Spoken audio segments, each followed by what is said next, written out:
You're listening to the AFTERBUZZ TV Network, now the largest new media platform on the web, and your #1 source for after-show entertainment. Very good, Keith. Johnson.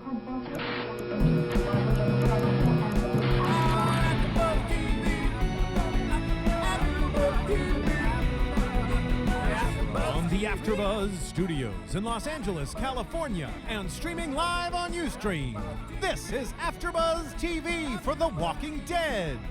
We'll break down tonight's episode and get you all the latest news and gossip about The Walking Dead. If you'd like to buzz in on tonight's show, you can buzz us at 424-256-1729. That's 424-256-1729. And now, picking up where the show leaves off and the buzz continues, it's AFTERBUZZ TV for The Walking Dead. Hey everybody, thank you for joining us. It's another podcast of Walking Dead, Season 2, Episode 8, entitled Nebraska. I'm your host, John Comerford. I'm You gotta be more enthusiastic. Hey, Come on, we're back from 2 months. Wait a minute, I'm setting the stage. I'm giving the context. Then we'll go crazy. I'm joined in the studio by Phil Svitek. Woo! There you go, Ben Bottomley. Yes. And of course. Do we have Ben's mic on? Yes. No. Yeah, Ronnie. If you get it. Ronnie's in the booth for us tonight. So hey, how you doing, Ronnie? Give me a test. His mic is definitely working. Channel 1? You sure? All right, let's set that up. Go ahead and give me a test. Hello. There you go. So Ben Bottomley, say hello to everybody out there. Well, Yes. Ben never says anything, so That's true. that's why I think we were playing a weren't sure joke if the mic on was that. on or off. We couldn't tell because it could have been on and he just didn't say anything. Yeah. So yes, we're finally back after a couple of months of Walking Dead comes back with a bang, especially at the end of the show. So that's nice. So good to see everybody back. They finally, as you know, found Sophia in the barn, and we start off right where we left off back a couple months ago. So it was nice to see that again, the carnage that started at the barn, and I gotta say, we had a nice zombie kill pretty much right off the bat. Yeah, it was very good with the scythe. Yes, it was good. And Andrea, boy, I didn't know she is no longer squeamish. Nope. No longer squeamish about dealing with the walkers for sure. So that was nice. We got to see her later on in the episode. Even I don't know what did we say? Pick up after the truck when the arm fell off. She's even picking up after walkers. It's Which nice I thought. see. I mean, just that thing in itself, I thought was going to be made out to be something more. You know what I Right. mean? Where it's like it being disrespectful because she did pick it up pretty disrespectfully and just tossed it back on. Yeah. You know, especially with what happened, you'd think like, oh. And maybe someone would have And saw then- that and gotten a little more angry, like you're disrespecting. And then later, that. when we saw that Shane, they were putting the bodies in the pile before they burned them, was somewhat more respectful than the throwing of the arm into the truck. Which, first of all, I didn't know Walker's arms just fell off. Did anybody see how that happened? No, it happens all the time. Obviously. Well, because it was hanging off the truck. Yeah. For those of you watching, you guys can see this. So it was kind of hanging off the truck, and then obviously they were speeding off, and then just. But I mean, there's not a lot of what do you call it, limbs if there. If you had your arm hanging out of a moving vehicle, I don't think it would just fall off. Yeah, something must have happened. Maybe we just didn't see that part of it, or they edited it out, or it just fell off. It just happened. Oh, by the way, not to interrupt you, I do want to. You will. I will. To tease it for all the fans, this week we've got some great news and gossip, but in the coming, so we won't do what I'm about to propose this week, but next week we have a great book. It's about the making of season 1 and the adaptation of the comic book to the series, and I don't know how big this book is, like in terms of not big as in like thickness, length? but big, Right. big as in reception wise. Yeah. Because ironically, I found it in an airport in like the most unknown section, and I've been kind of looking for stuff like that. So we'll definitely bring that to the table next week in our special segment. For true fans, it's a great compendium to add to all the other DVDs that you might get, and the exactly. comics. So a lot of fallout from the barn incident. We saw obviously the Shane saying that it had to be done, and I'm the only one that could have done it.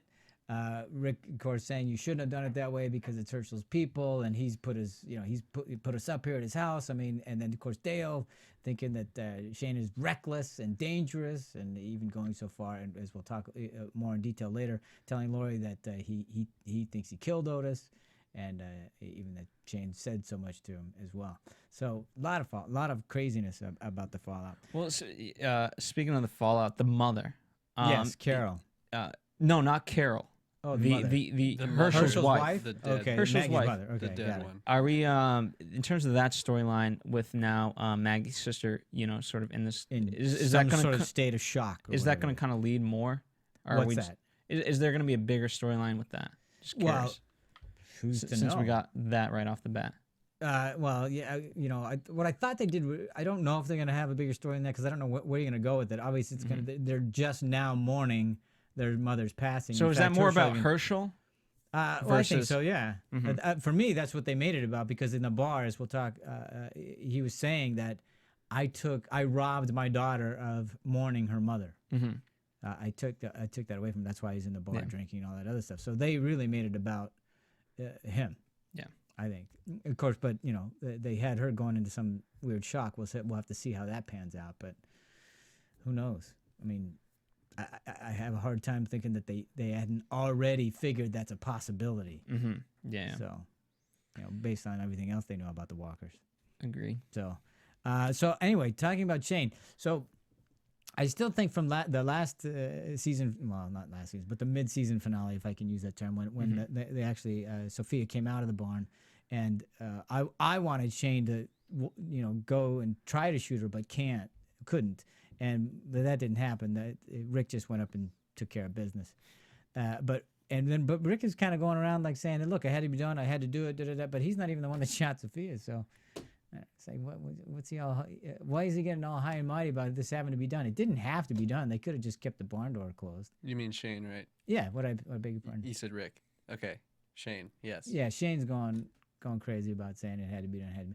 And it's almost like when he was talking to Carol about it, and he was saying, "Look, I didn't know she was in there. I didn't know she was in there." It was almost like he was looking for some forgiveness or absolution or something like that.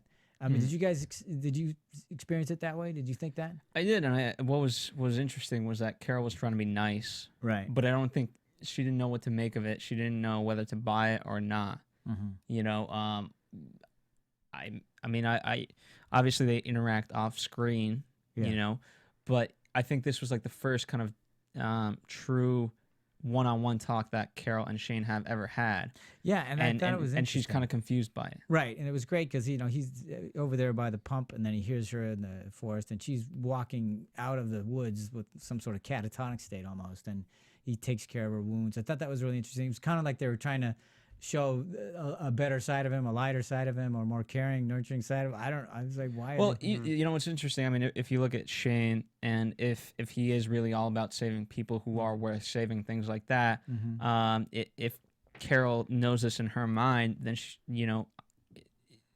I would be thinking, oh wow, he actually does care about me because he's not doing this for Hershel. He doesn't care about anybody else. Yeah. He's only protective of the people who he thinks are worthwhile and worth it.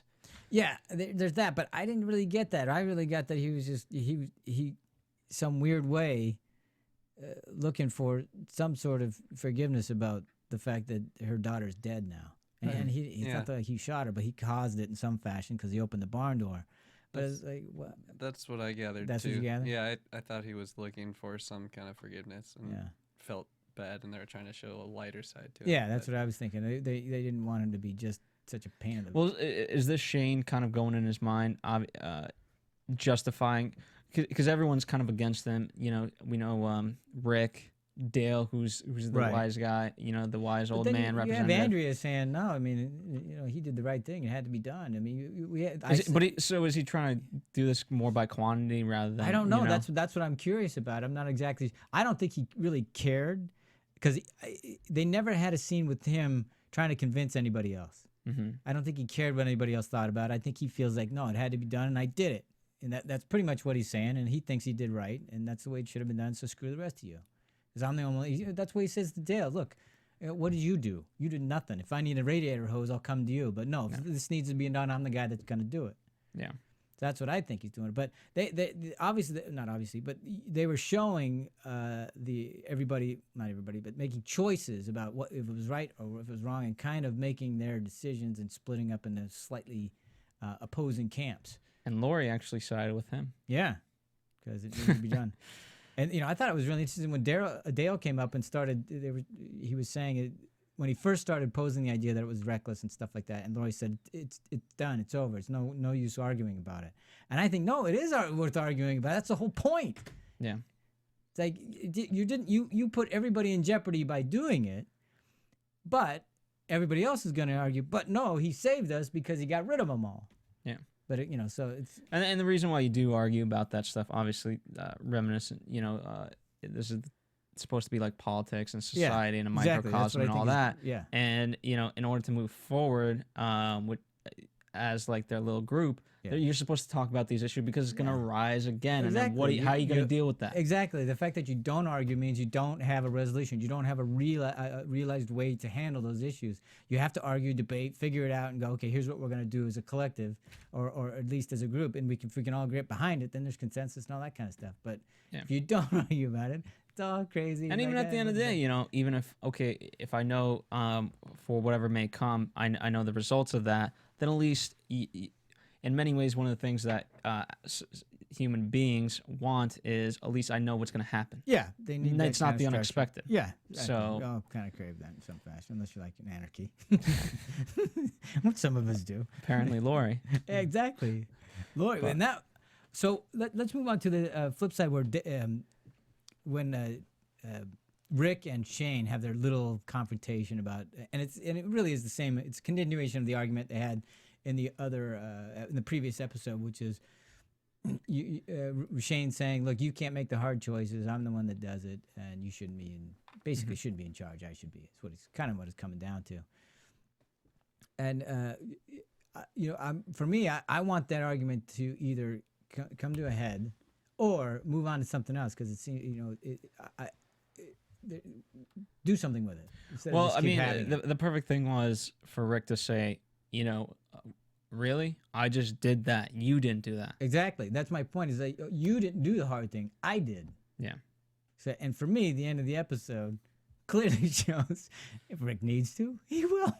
Yeah. So, but anyway, so moving on from that, then there's the Lori and Dale sequence when Dale tells Lori that Shane is not only reckless, he killed Otis, and according to Dale, he pretty much said so. Mm-hmm. And Lori, of course, is in denial. No, he's not that kind of guy. He's not a murderer.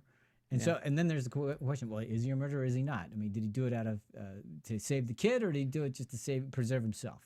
Yeah. So we still have that question lingering, and we still get to decide: is he a good guy? Is he a bad guy? Is he both? What was interesting about that scene is, in that moment, if I was just picturing from Lori's perspective, if you just hear this, then of course you're like, wait, he wouldn't do that. Despite this apocalyptic world, you can't imagine something like that, especially with someone, I mean, in many ways, she is in love with Shane. Yeah, and she doesn't want to imagine that because, that changes everything for her. It does. And so it's almost, from her perspective, she's never gone to that level of thinking yet. Yeah. That you can possibly kill someone in order to save someone else, you know what I mean? Right. But obviously, Shane's already made that journey. He's already gone to that level. So it's if you want to think of it that way, Lori's down here. Exactly. So Shane's already prepared to do measures that Lori, she's like 30 steps behind in terms of the things that are needed to be done. And then coupling with that, the idea that her son says, "Yeah, Dad did the right thing. It's what I would have done." Mm-hmm. And then she's worried about, "Oh my God, my kid is already turning cold in this world, and it's such a short time that has occurred," and she's worried that if you look at it, no, that's who he'd turn into Shane. Mm-hmm. And that's why she wanted Rick to make sure that he stuck around, and not to solve everybody else's problem, but be there for his kid. Yeah. So it's shocking to believe for her to believe that Shane might be a murderer, but she already sees her son going that route, or being cold enough to say that, yeah, that's what I would have done. Which, Ben, would you have done that? Mm-hmm. Ben was laughing. Yeah. That's true. No. Ben was laughing. Ben has a sick, demented, twisted mind. Oh, I was laughing when the daughter was. Go ahead, say it. It's macabre. It's Yeah. macabre. No, humorous. when the mother came back to life and attacked the younger daughter. Oh yeah, that was nice. That was a good. Yeah, it was like what I never saw that. Did we ever see? I mean, obviously, I guess they didn't hit the walker in the head. Yeah.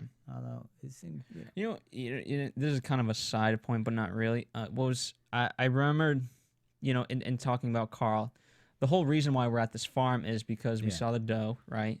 And remember in the first episode of season 2. Right. Yeah. And then that represented like a glimmer of hope and all of that. Sure. And we had that long pause, or at least what it seemed like forever. I mean, I'm sure screen wise it ended up being like 4 seconds, but time stood still, music faded down, and then obviously the unthinkable happened where Carl got shot. Right. And in many ways, I liken the whole situation with the farm in that way, where something seemed great and nice, but really in the end, I think by being on this farm, it's the worst possible thing that this group can do. Yeah. You know what I mean? Yeah, I mentioned earlier that it seems like the farm represents purgatory. They just can't get out.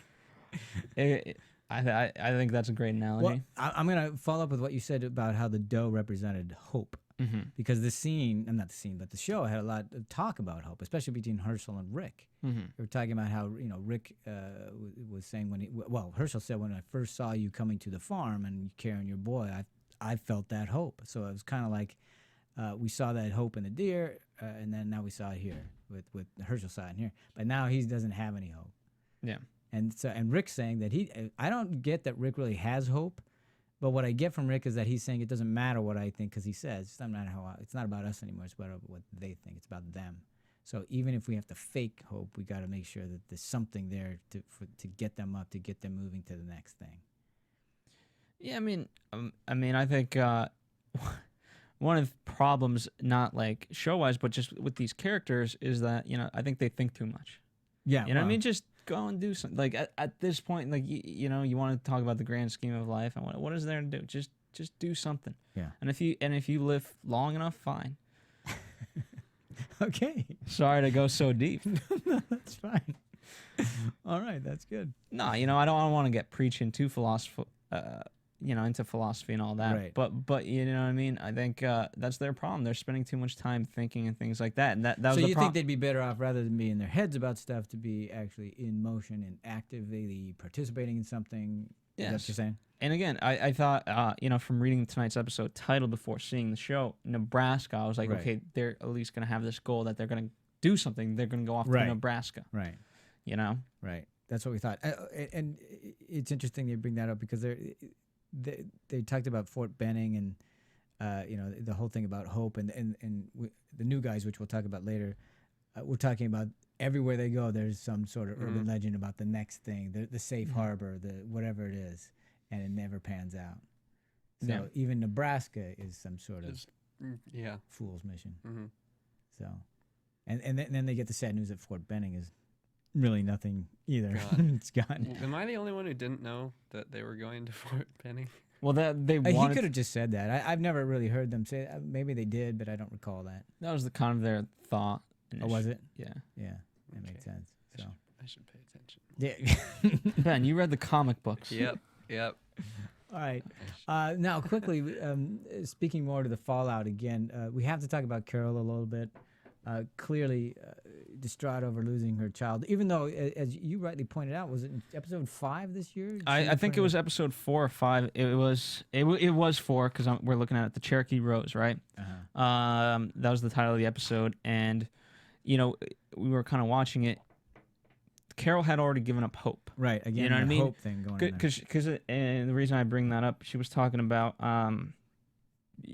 that's not my girl. That's a thing. I think she said a thing or a monster. One of the, I'm pretty sure it was thing. And, so when you look back on it, she had already given up hope in episode 4. And then it was Daryl who brought that hope back with her with the whole Cherokee Rose, the Cherokee Rose being the flowers. And we see that come back today as well. Yeah, exactly. That's, so she's obviously stricken. And we see her out the woods somewhere, and she sees the Cherokee Rose, and of course destroys it. Speaking again to the loss of hope. Yes. So God, it's such a desolate. Which, by the way, man. all these characters are going to the pit of hopelessness and whatever. Are we basically story wise trying to destroy? And I'm asking John this because he is a screenwriter / script doctor. Are we trying to get these guys and destroy all things within them so that, like a phoenix, they can come out of the ashes and be reborn into having hope? Well, you know that's the thing. You got to take the long view on these things because you can't have them have too much hope too quickly because then you got no show. Yeah. So, but you just want just enough hope to keep them going. Yeah. So. I'd like to see the show where they lose hope completely and just sit around doing nothing. Then we'd be There's watching no walkers. point. There's no point to anything. So you like that? Okay. Well, that's very interesting. Oh, okay. Now the second part of the Carol thing is that.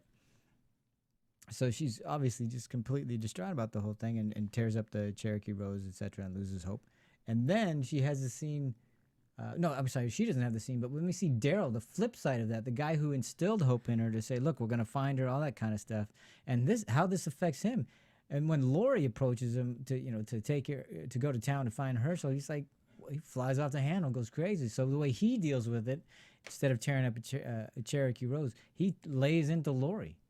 So Well, I think it's the notion of, with Daryl, I'm willing to put my life out on the line for any of you guys, but it has to be for the right cause. Like, it has to be warranted. right. And at the end of the day, him having, as he said, he took an arrow and a bullet. Right. Him having taken that, it wasn't warranted at the end of the day. Right. So do you think he's just pissed off that it was fruitless?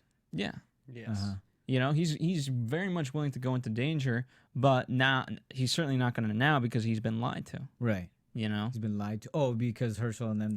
He instilled his trust. trust. He instilled his trust into these people and their leadership of everything, and he was trying to do a good thing, and then his trust was betrayed because he wasn't given all the information about all of what was happening. Okay. Let's go back to that point just a second. But the point I want to make about Daryl is I don't think it was just that. I think he was pissed that she wasn't alive. I think he really wanted to believe that she would make it. Mm-hmm. And I don't think it was so much that he put his trust in these people and they lied to him. It was just he was so pissed because he really wanted her to be alive and she wasn't. And it wasn't about that. It was fruitless, and I did, and I took a bullet. I don't think he cared one whit about that. I think he was that was his way of dealing with the fact that he was really sad, really pissed off that she didn't survive. Ben, who do you side with? I side with both of you. Thank you, Ben. I think it was a bit of both. Very diplomatic of you. Yeah. Now, going back to the other point you made, which is that people were lying. Do you think they knew, Hershel and his family knew that was Sophia? They knew all the time that she was in the barn. And No, but chose not to tell. regardless, they withheld the lie, or they withhold the truth of the fact that they have walkers to begin with. Yeah. So it doesn't matter. Well, You don't know but it's the girl. withheld the lie, but what lie? Because nobody went, "Hey, do you have walkers on the property?" I mean, well, think about it. They know Otis is rounding up people Right. locally, and he was still doing so at the time she went missing. Right. Well, You would think that they would just say, "Hey, there's a bunch of people in there. Why don't you look? Yeah, because they still viewed them. Hershel still viewed them as people at Right. that point. So that, and you also, going back to Hershel's point. So definitely a lie and a betrayal from Ben. sure.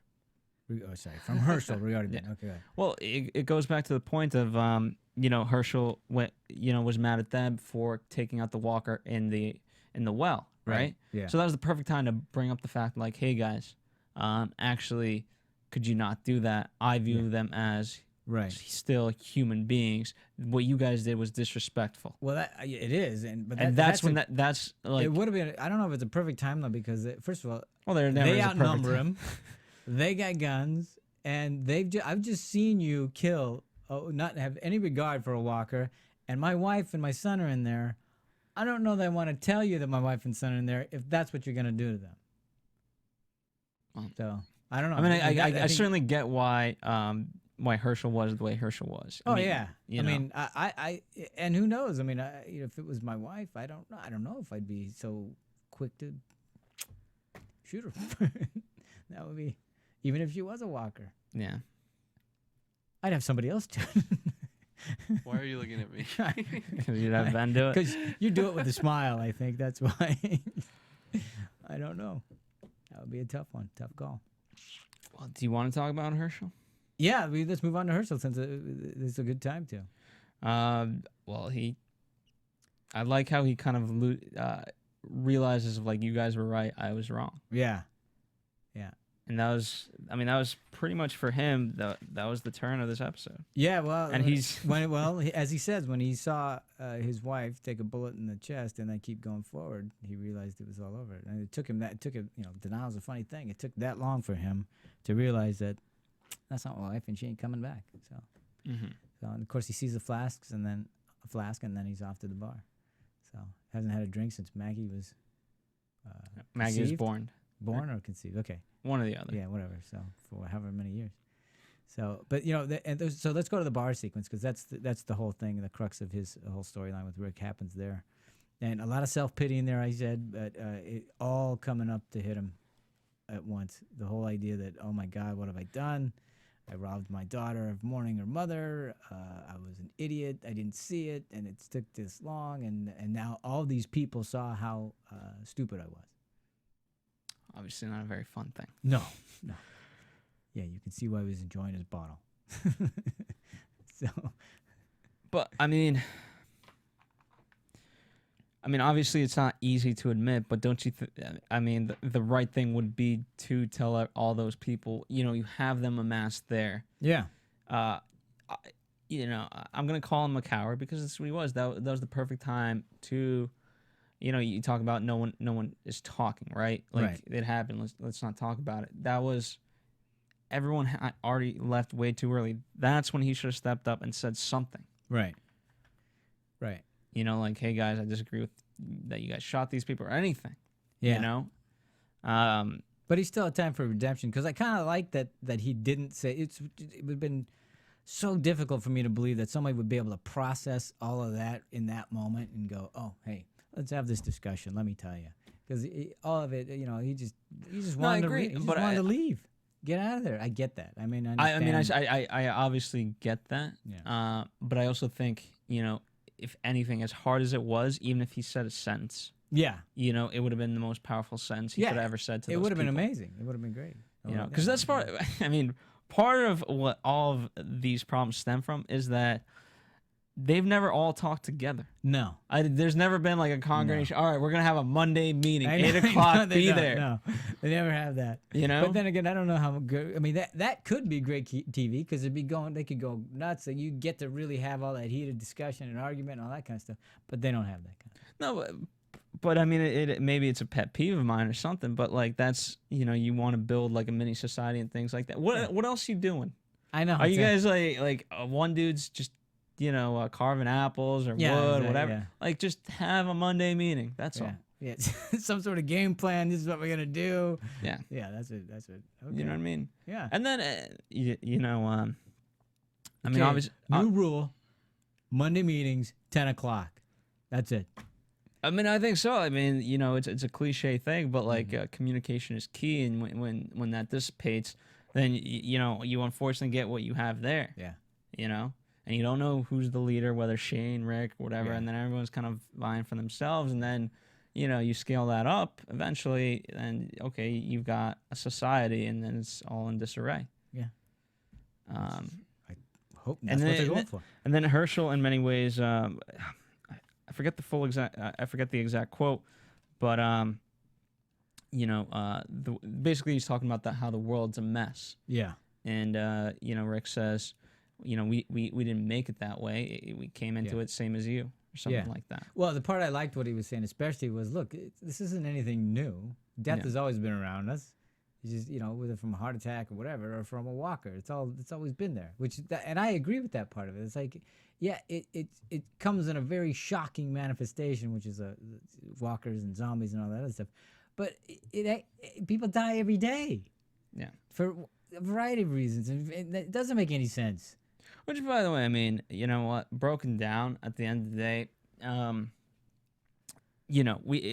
conflict is always going to exist in life. Yeah. You know what I mean? And this is what I learned from storytelling in general, and why you can make any story work. Yeah. Is because no matter which level you move into, so if there's no external forces like zombies that are going to attack you, me, and then we do have to deal with our thoughts. Yes. And which is why, in many ways, the show is kind of being so cerebral right now, is because they're, for the most part, there's not that outside of threat of zombies. Right. So they are kind of stuck in their heads and being like contemplating life and what do we do. But then, if they do have to deal with food and zombies and things like that, then the conflict obviously is the physical world or yeah, whatever. Exactly. It's an external thing rather than an internal thing. Yeah. However it manifests, it makes good grist for the mill. So smart of Rick to realize that. Yeah.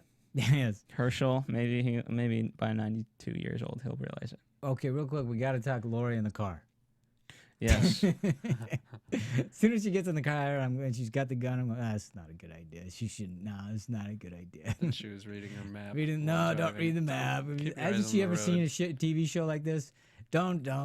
Well, I thought, I didn't realize it was going to go that route. I thought, maybe she was just going to get lost and then can't find her way back or something like that. Yeah. And especially with the talk that she had with Rick, we can't leave our son alone. Right. And then ironically enough, she'll be the one who's lost and out there.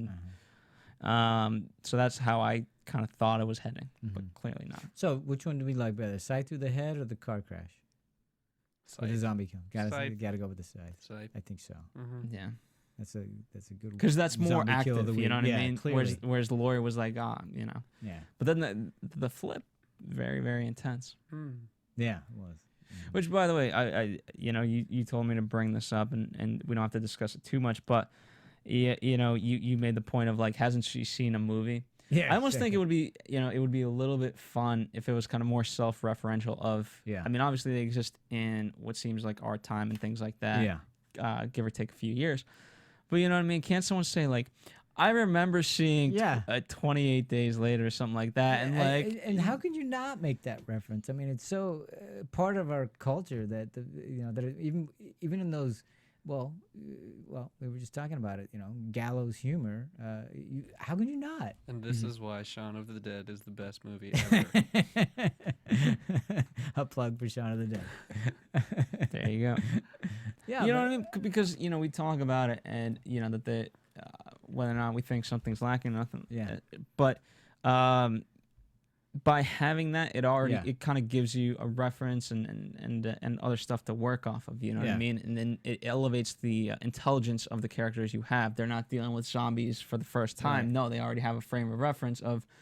You know what? We think we know what zombies are. Now we have to kind of readjust to what zombies really are. Exactly, which I think would be fascinating because then you create your own little niche of what it is and stuff like that. I think that would be very interesting. So that's just wishful thinking. And and adding to that, this show takes itself very earnestly, and I'm just wondering, would you like to see or not like to see any kind of comic relief? I would like it. Yeah? A lot. You think it would add to the show, or do you think you would do it just because it would be fun for you?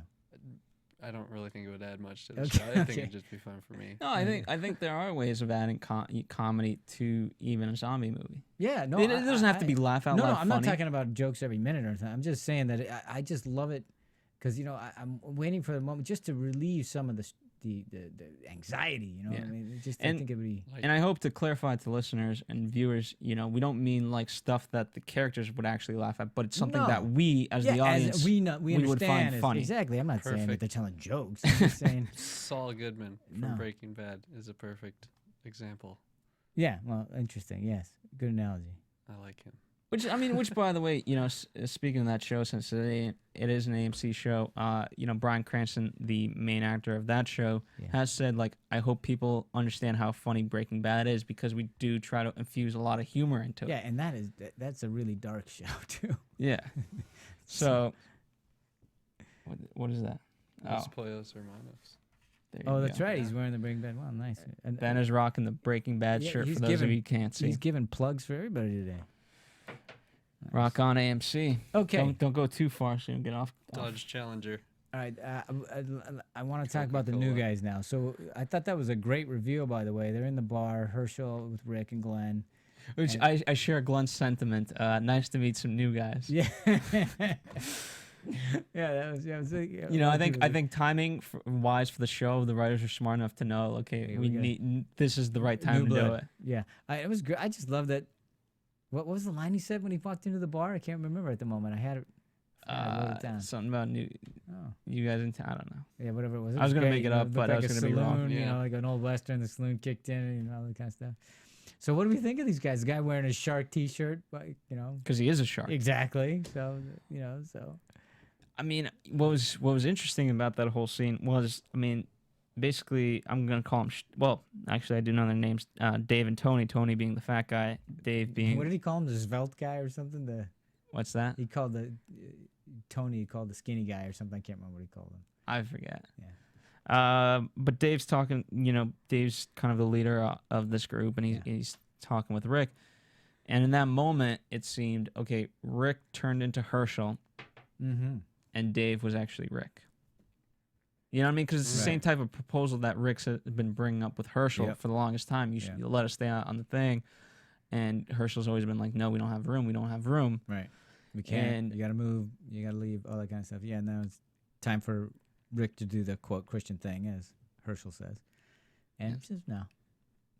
Well, I mean, I'm still trying to wonder. I mean, you know, we literally just finished the episode, and so we're digesting it right now with you guys. Yeah.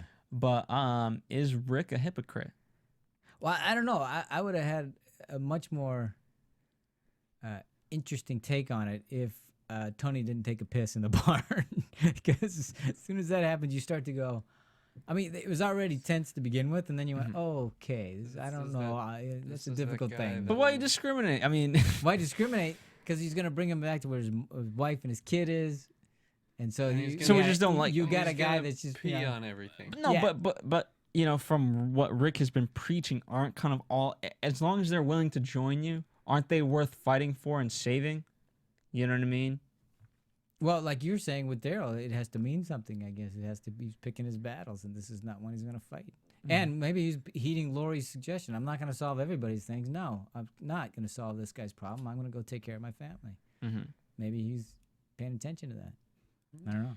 I mean, I agree with you, but at the same time, you know, this is why I think a Monday meeting would be nice. Okay, do we let anyone join the group, or do we let anyone join? No, I think it's Are we pre-selective of the people who join based off of X, Y, and Z criteria? Right. Well, I think it's great that they put him in that position of having to make that decision. And and it wasn't, you know, first of all, I thought it was strange that he was making the decision. It's not even his farm. Hershel had very little to say about it. Mm-hmm. It's like, what? All of a sudden, Rick's taking charge here, and it's Hershel's farm. That was a little strange, but I thought it was great that they did it. But I was like, oh wow, and Hershel didn't seem to. I was like, okay, go ahead, you take the lead on this. Yeah, because before that, Hershel said, no, this is my place. You need to leave. Now this guy comes on, and Hershel's got nothing to say. Yeah, well, that just goes to further show that, you know, as Hershel said, you guys were right. Yeah, and so he is taking that step back. Yeah, and you, meaning Rick, was right. But what worries me is that. Does that mean if Rick's going to take a more, quote, leadership role at the farm, is they going to stay on the farm? Oh. Oh. So, Ben, how do you feel about that? God, no. Ben, from the comic books, where are we going though? From the comics, spoiler alert, by the way. Spoiler alert. The barn gets overrun when they open up the farm gets overrun when they open up the barn, and then they leave. And they're gone, and then they're on a new adventure. Well, you know, it's interesting because, you know, if you're looking at the previews for next week, clearly Tony and Dave had friends. Yeah. Well, that may be the thing that we launches them off the farm. You know what? We kind of predicted this or wanted this. Yeah. Where, you know, we've been teasing for a long time. How do we get them off the farm? And it was like, okay, you have to have a full-fledged walker attack. Right. And all right, so we didn't get the walker attack, but now, you know, now we have a war. People. Yeah. You know, so even better. It's a war against the clans. So I guess they heard our plea, not our pleas, but you know, they outdid me. and what I was thinking should happen. So kudos to that. So do you think it would have been more interesting if Dave and Tony weren't so, I don't know, skeevy? Because then you have a real quandary. Do I let these people who look normal, because they did a good job of making that scene tense, awkward, uncomfortable. Because if they were nicer guys, or if they were more, But I mean, honestly, what would have made him nicer? What would have made him nicer? I guess different music, different tone of voice. Yeah, but that's all. Less That's all. urinating. But, Yeah. but again, okay, the urinating, fine, one thing, and but at the end, that's just a sign of like, okay, it just goes to show his beliefs of the world. Like, okay, it doesn't matter that instead of using the bathroom, I can piss anywhere I want. Right. But apart from the music and things like that, like if this was a standalone, you were in that moment. Honestly, do you think how much loving could they have been? Like, hey, John, here's a hug. Like, what do you do? My point is this. It would have been a much harder choice for Rick if these guys weren't as threatening as they presented them to be. But again, that's what I'm asking. How do you not present yourself as threatening? What could they have done to not be that? Well, a change in attitude. Yeah. And what way? Give them a hug? Like, again, what? No, I'm not saying. No, I think a hug would be disingenuous. But are you saying that they weren't threatening? I don't think they were as bad as take away the music, strip down the facade of of the actual scene, and just imagine it as if it was a real thing. There is no artifice right now. Imagine it that way. Were they really that rude and mean? No, I'm not saying that they were that rude and mean. They were rude enough or threatening enough or whatever enough for Rick to make it easy for him. That's my point. You could have done all kinds of things. It doesn't matter what I think. What matters is how Rick felt about it. Clearly, he felt that these guys were threatening, and I'm saying that was an easy choice for him to make. Yeah. If they weren't as threatening as they were, wherever Rick felt they were on that screen, it doesn't matter what I think about it. But they made the choice easy for him. All right, maybe I'm just trying to dig deeper. Fans, let me know if I am. No, I get what Tweet you're at saying. AfterBuzzTV. I get what you're saying, but it doesn't matter what I think, because what matters is how Rick felt about it. Yeah. I just think that it would have been a harder choice for him if they came across different to Rick. Then it's like, geez, they seem like they're all right guys. Do I let them stay? Do I not? Yeah. I'm just trying to figure out from Rick's perspective what he found so off-putting. Well, I don't know, but but he obviously did. I mean, because in many ways, the guy reached under a bar to get a bottle, and Rick clearly thought he was going for a gun. Yeah. So that's what I'm saying. It doesn't matter what I think about it. Obviously, Rick felt threatened. I mean, in many ways, I think it was just, I don't know, I'm just saying. And what I'm wondering now too is this going to be, is this going to be a continuation how he views other people again? I think because in season 1, I think it was much more open to allowing people into the camp, and now, again, now we're selective all of a sudden. Well, I think it goes back to Shane. He's like, I'm going to deal with another hothead, because I looked at Dave that he had a similar vibe to Shane. And I think that's what Rick was playing off of. That's what I thought Rick was like, geez, do I want to I mean, you know what? If I had to explain it in any fashion, I think it's based off of the idea where, excuse me, guys, where, Dave was naming all the places that they've been to and how there's no hope. Yeah. And he doesn't want another no hope guy. He needs someone who will, quote, be the Sunshine Committee and bring spirit and joy to these already miserable people. So you are the guy that wants to give him a hug. Why not? Okay. So, right. I mean, maybe I'm trying. That's the only justification as of right now for me that I give to Rick. Okay. Now, that being said, that was some badass shooting. Yeah. That was. Come on. That was amazing. That was. Poor Tony. Never stood a chance. Yeah, he didn't. But I mean, that was impressive. I had to back it up and watch it twice. I liked it so much. I go, damn, that was good. I liked it. And then it's like he walks up to Tony, like, finishes his business and leaves. Yes. Yeah. Damn. Yeah. So, and I liked how he kind of looked at Glenn and Hershel and was kind of like, you gonna say anything? Exactly. Need I say more? It's nice. Yeah. So, man, that was good. And you know what's nice? We talked about Glenn for a little bit, but in this scene specifically, I think obviously Glenn is rising the ranks, so to speak, and he's involved in a lot of these situations where he's learning, quote, manly things. You know what I mean? And so he's with the top. He's with the top 2 men of this whole group. Yeah. Hershel and Rick. Right. So I like that symbolically how he's rising those ranks. Yeah, but I like the scene in the car with Rick when he's telling him that what Maggie said, "I love you." and stuff. Yeah, stop. Although he's rising the ranks, he doesn't know how to handle any of that. I didn't say anything. Just tell her you love her. Yeah. You'll be all right, I think she knows kid. how she feels. Exactly. That was nice. And then of course he confesses, "Hey, by the way, I got the pills for Lori. Sorry." Yeah. of I already course, knew Rick that. Thanks, kid. All right. Well, I think anything else we want to add to that? That is all I have. Okay, then I think we should break for our commercial. Ronnie, if you would, please take us to break. AfterBuzz TV. Hi, I was once like you, a lazy, angry loner whose only joy was watching TV and surfing the net. And like you, after I'd see one of my favorite TV shows, I'd be so excited and have so many questions that I'd actually have to talk to my douchebag coworkers about it at the water cooler.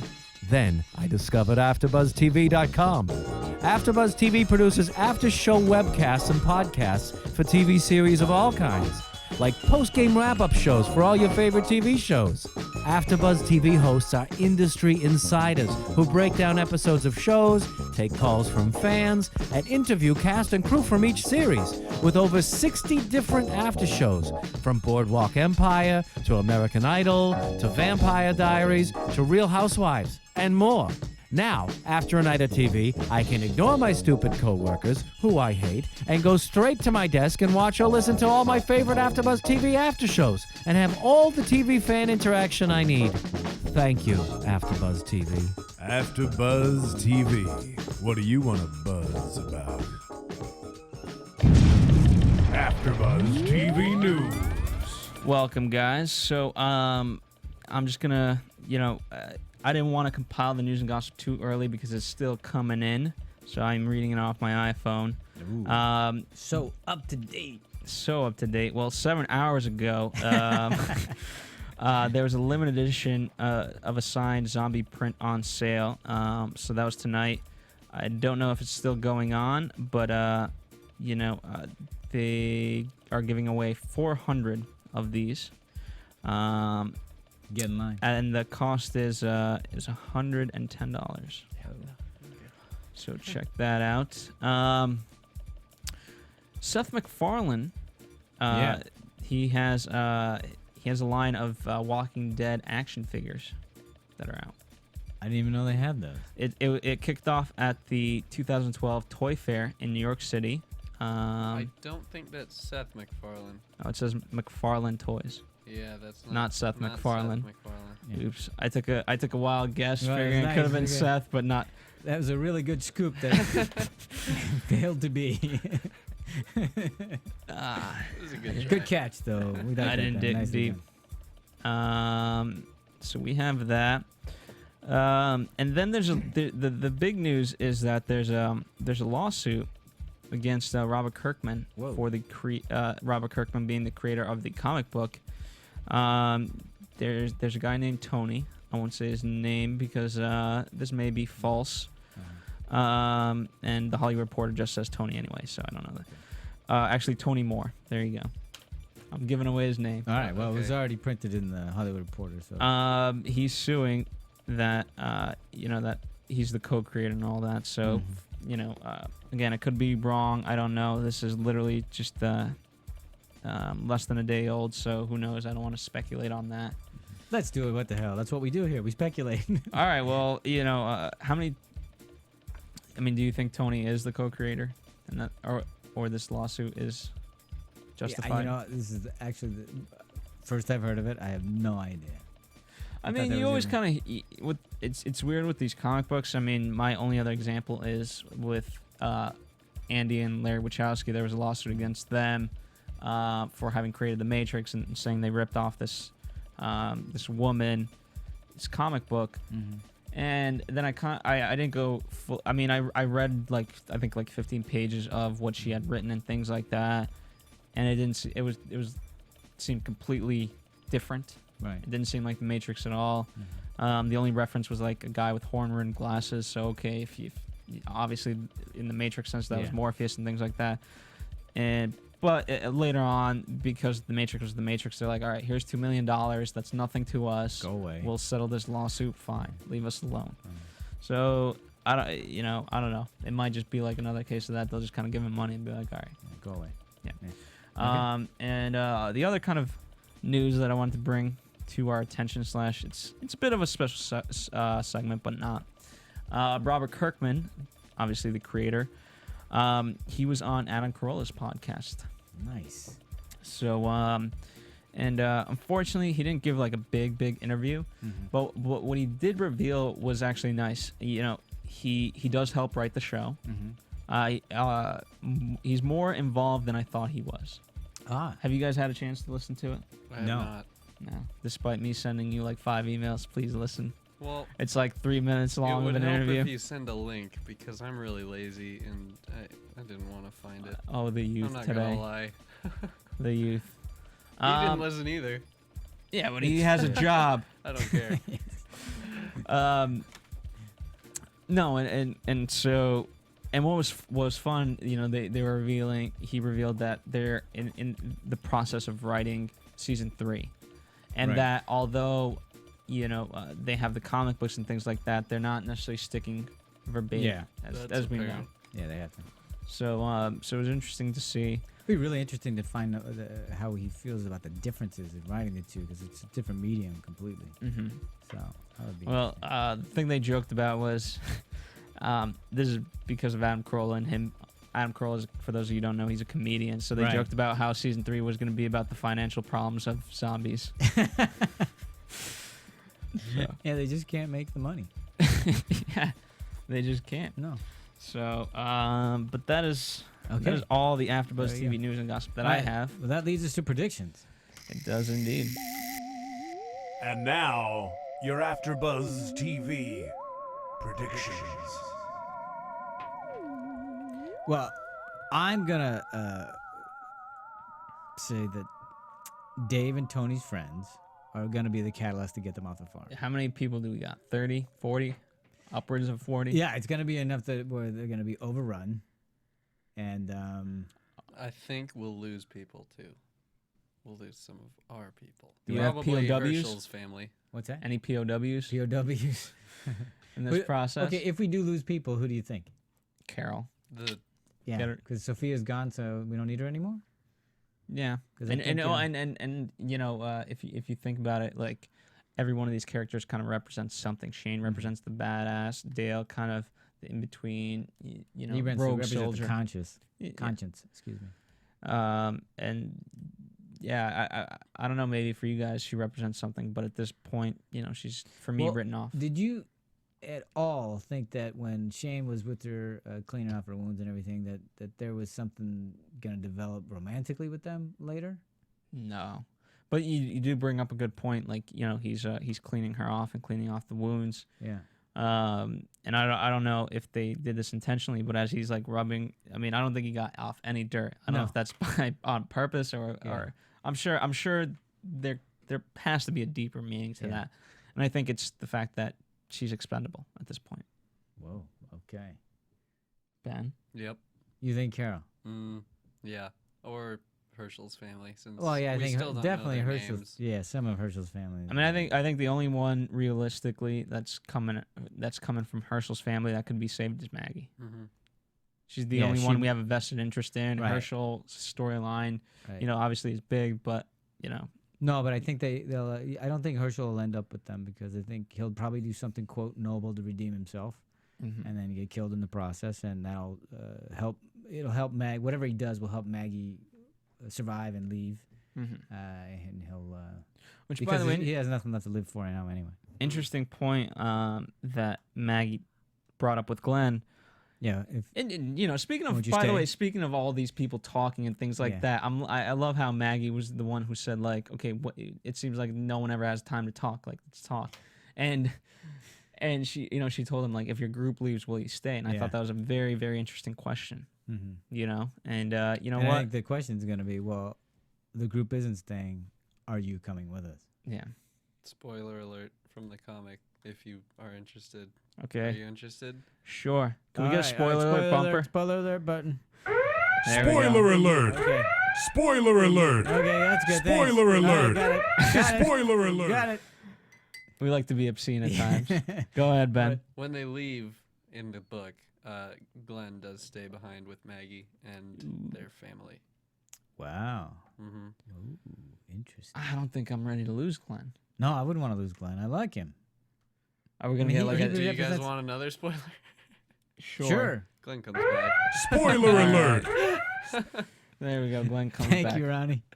He comes back? Yeah, they With come Maggie? back with Maggie and Hershel. Ooh, and Hershel. Okay. Yeah, well, in the comic books, But, Shane is dead. Yeah, so also Shane Yeah, is of course, yeah. So. long dead. So I predict Okay. that we'll have. I believe we will have more co-hosts joining us, Right. which will make it fun. And they've most of the ones I'm Are talking they with. talkative? They're talkative, unlike Ben, and unlike Ben, they've also read the book as Yeah. well. And unlike Ben. unlike me, they did something that I did. Yes, Yep. Yeah. that Okay. makes sense. All right. Well, John, take us out of here. Okay. Well, Ronnie, we thank you very much for all your help in the booth. Ben, say goodbye to everybody. Where can they find you? Goodbye, everybody. Where can they find you? Yeah. Yeah. Don't tell me. Phil, where should people look for you? Well, just keep following AfterBuzz. I do want to That's the say best this was a very nice. There were some moments of love. We didn't get comedy like we wanted to, No. but we Just got a some moment, nice just a moments hint of or two. love. We And speaking did. of love, it's almost Valentine's Day, That's- so I'm glad that kind of came full circle. Yeah. And if you're listening to this, show us some love Yeah, to show us us some love. by spreading the word. Yes. I mean, tweet we us. were on the top 5 of iTunes in like a month after we had done the podcast. So Yeah. obviously you guys are still finding us and telling your friends and listening to us. So we appreciate that. Yeah, and keep sending us your notes and your feedback, and And we'll tell try us, to read them. Yeah, keep schooling us on what we get wrong, and let us know. Appreciate it. All right, thank you, everybody. We'll see you next time. From producers Kevin Undergaro and Phil Svitek, engineer DJ Jesse Janity, and the entire AfterBuzz TV staff, we would like to thank you for listening to the AfterBuzz TV network. If you have questions or comments, be sure to buzz us at info@AfterBuzzTV.com. And you can find us on Facebook or follow us on Twitter by searching for AfterBuzz TV. Buzz you later, zombies. The views expressed herein are those of the hosts only and do not necessarily reflect the views of AfterBuzz TV or its owners or principals.